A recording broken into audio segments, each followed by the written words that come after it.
I know having a child is on your mind. At the same time, you might be gripped with a sense of overwhelm. What if?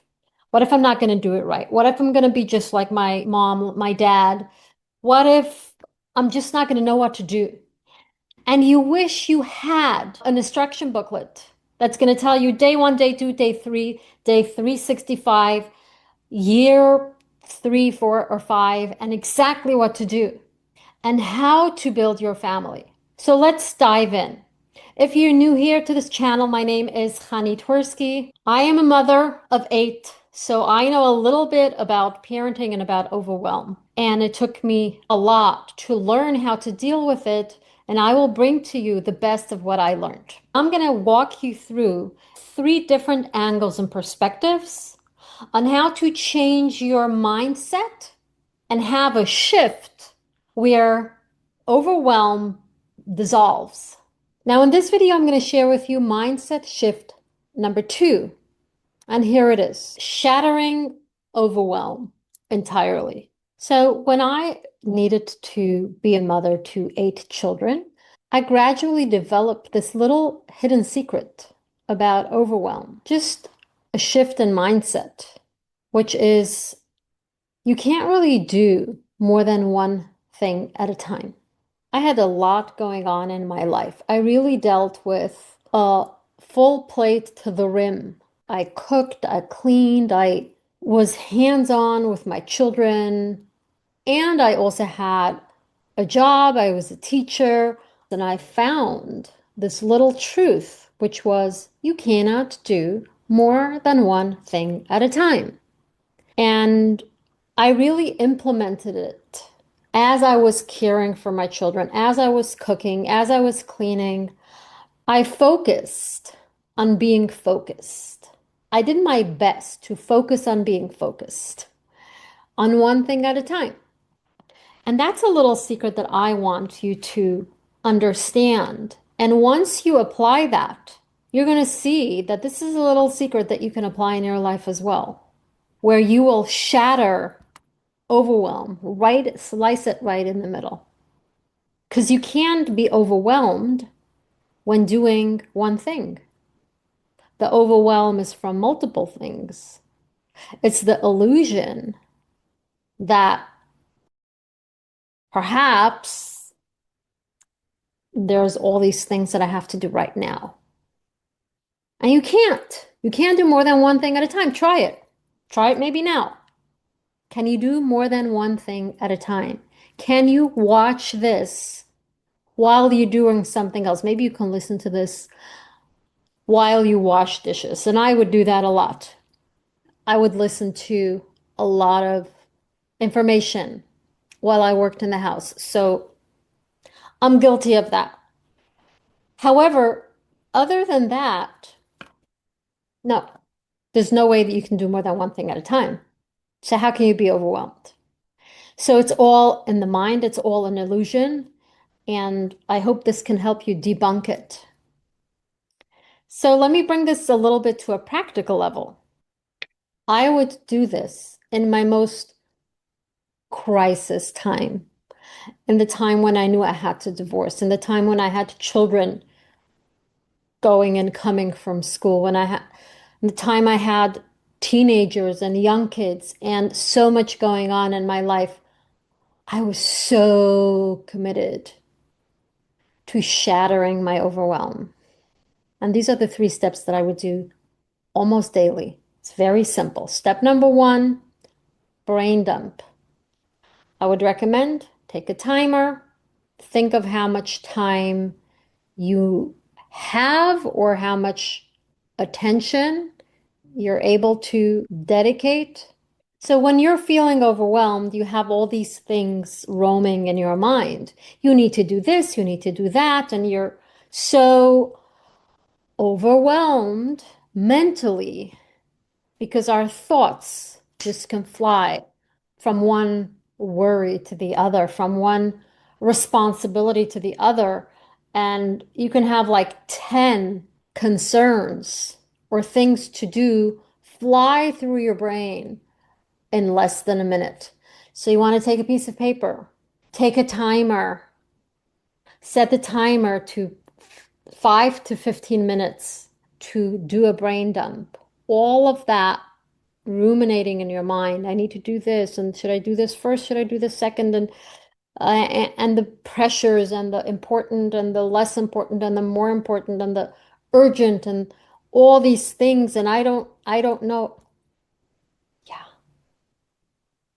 let it all go on the paper and make a whole list of anything that comes to your mind that you feel you want to do, you have to do, you must do, etc. Put it all on the list. And once the timer goes off, you go to step number 2.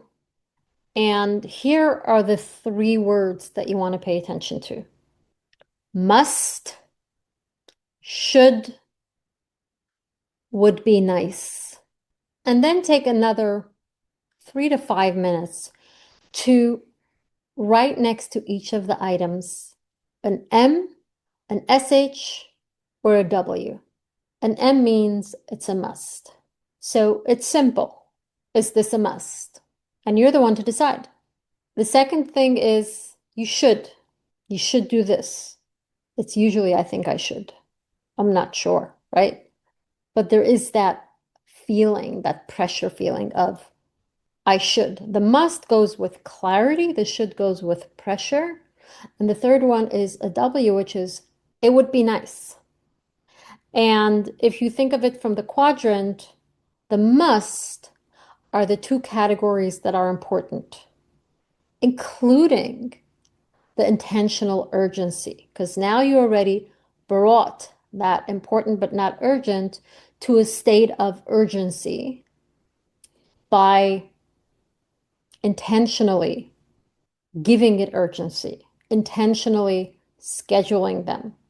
And if you haven't watched the video of intentional urgency, you can go back to that and watch it as well.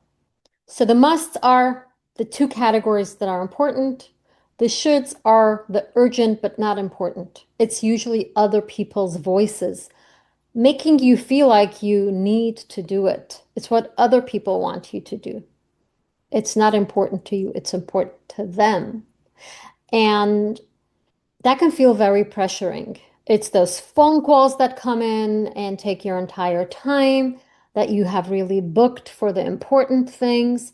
It's the notifications, it's the bells, it's the things that take your time, distract you, and you need to pay attention to what other people want you to do for their best interest. And then there is the would be nice, is the not important and not urgent. It's really not important. It's not urgent. It would be nice if I, like checking emails that, just random that aren't important. Or it would be nice if I went to my neighbor and spent some time with her. Well, this is if it's not an important relationship. It would be nice to go out and shop.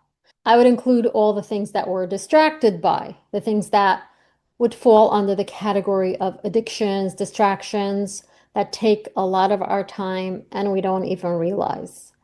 Now, you do want to have some time scheduled, guilt-free, for the category that is not urgent and not important. That's like the arrest, arresting position where you give yourself time between the important tasks. It's nice to give yourself little pockets of time, or maybe a little, some days where you just binge watch a movie. Or I'm not saying that you should never focus your time, energy, and attention on the things that would be nice to do, but you want to be able to shuffle your activities according to what's a must, shoulds, and would be nice to. And once you have, each of the activities in which category they belong, here's how you really shatter overwhelm. You choose one from the category of musts. Well, I would say 1 to 3, between 1 and 3, but not more than 3 a day. and you schedule them to do today. All the rest, even if you have 500 items on your paper that are under the must. I have so many things that I must do. You can't do more than one thing at a time.